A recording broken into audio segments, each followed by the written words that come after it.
हमारी जंग ये जो ताकतवर टोला मुल्क के ऊपर कब्जा करके बैठा हुआ है, जिसके लिए एक कानून, अवाम के लिए दूसरा कानून, बेचारे आम लोग वो इंसाफ ढूंढते फिरे, कचहरियों में ठोकरे खाते फिरे, क्योंकि ताकतवर के सामने कमजोर पे बस है।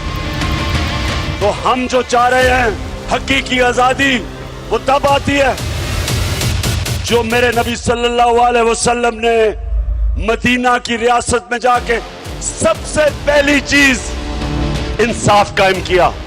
याद रखो, पहले इंसाफ आया, फिर खुशहाली आई। इंसाफ ने इंसानों को आजाद किया, फिर उन आजाद इंसानों ने दुनिया की इमामत की।